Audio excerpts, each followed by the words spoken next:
Sudah banyak sekali sih saya lihat perubahan bagaimana kemudian adik-adik di di wilayah atau di daerah-daerah ini masuk tanpa uang, bisa jadi polisi, kemudian bisa mengembangkan karir. Kemajuan lah, saya dulu dinas pertama di tahun 95 enggak seperti ini. Dulu kita masih harus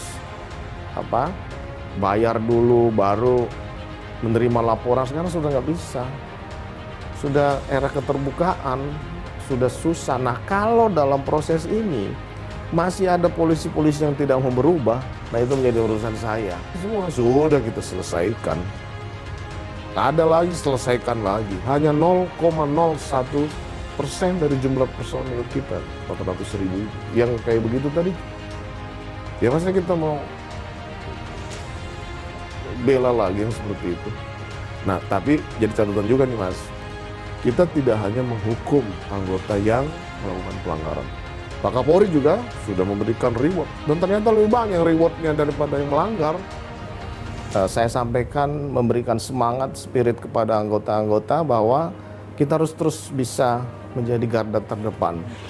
Kita harus mulai dari diri sendiri, ucapan, pikiran, dan perbuatan harus melebihi polisi-polisi yang lain. Harus bisa memberikan contoh.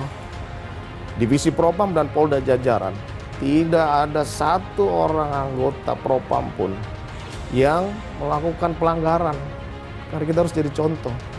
Bagaimana kita akan menindak, menegakkan disiplin ke dalam kalau anggota Propam ini kemudian tidak berdisiplin lebih dahulu.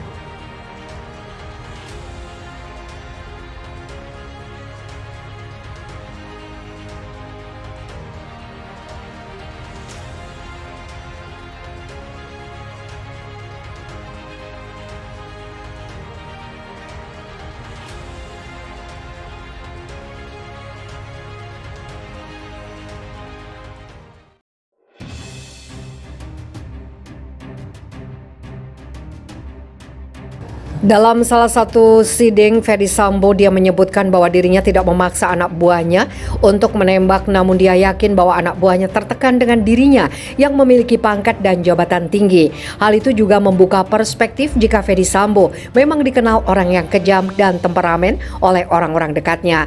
Sepertinya orang-orang terdekat sudah tahu wataknya yang keras dan dia sosok yang bisa melakukan hal kejam apa saja yang merupakan ancaman bagi para ajudannya. Dari watak yang keras hingga kebengisan, Ferdy Sambo mengingatkan akan bagaimana kekejaman rezim Zionis di Israel pada Palestina. Para tentara Israel dikenal sebagai pasukan yang tidak segan menembak siapapun orang Palestina yang mendekati Israel, memperlakukannya tidak seperti manusia sebagaimana dia memperlakukan Joshua yang telah tiada di dalam peti tanpa penghormatan dan hal-hal lainnya.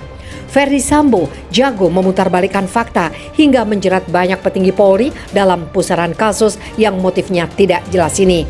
Banyak motif yang diprediksi bukan hanya sekedar cinta terlarang, namun ada sebuah rahasia yang besar yang bocor dan tidak bisa diterima oleh Ferdy Sambo.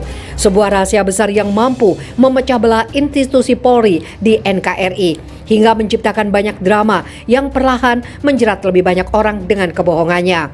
Ferdy Sambo diduga menyusup pada institusi Polri untuk menghancurkan kredibilitas dan akuntabilitas Polri.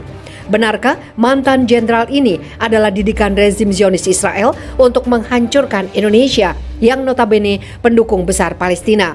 Apakah benar ada hubungannya? Benarkah apa yang terjadi pada Ferdy Sambo dan para anak buahnya kini adalah karma dan azab bagi si jenderal yang telah dicopot secara tidak hormat ini? Berikan opini Anda.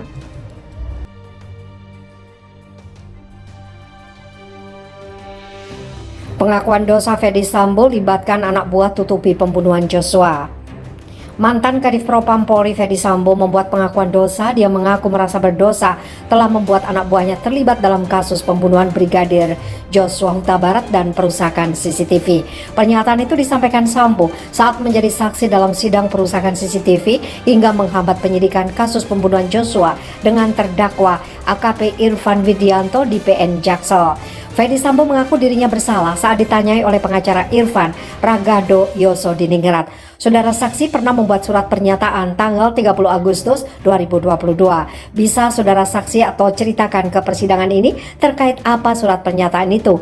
Tanya Ragado. Pada saat pemeriksaan di penyidik cyber saya sudah sampaikan, Hendra Kurniawan, Agus Nurpatria, kemudian Irfan tidak ada yang mengerti apa cerita sebenarnya.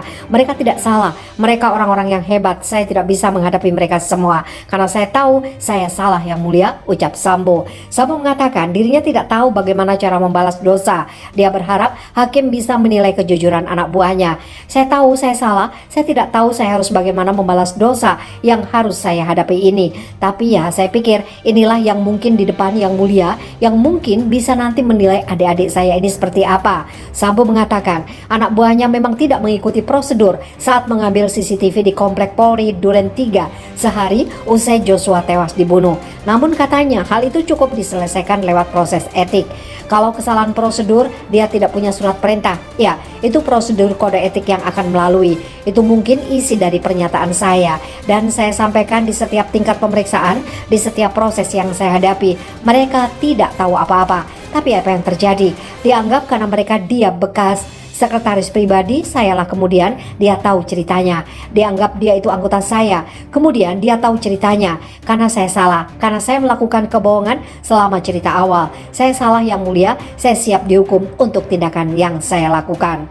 Ngaku malu, tatap X anak buah. Sambo juga mengaku malu saat harus berhadapan dengan mantan anak buahnya di persidangan kasus perintangan penyidikan pembunuhan Brigadir Joshua. Sambo mengaku dirinya menyesal akan mempertanggungjawabkan perbuatannya. Mulanya, pengacara Irfan, Ragado Yosodiningrat bertanya apakah Irfan pernah menjadi asisten pribadi Sambo. Kemudian Sambo membenarkan hal itu. Saudara saksi atas pertanyaan majelis hakim menjawab bahwa saudara saksi pernah bekerja sama dengan terdakwa atau terdakwa merupakan sekretaris pribadi saudara saksi, betul? Tanya Ragado. Betul, jawab Sambo. Ragado lalu meminta Sambo untuk menatap wajah Irfan yang duduk di jajaran penasihat hukum. Ragado bertanya bagaimana perasaan Sambo melihat peraih Adi Makayasa itu duduk menjadi terdakwa bersama Sambo dalam kasus perintangan penyidikan pembunuhan Joshua. Saudara saksi bisa boleh melihat saudara terdakwa di sini sekarang? Tanya Ragado.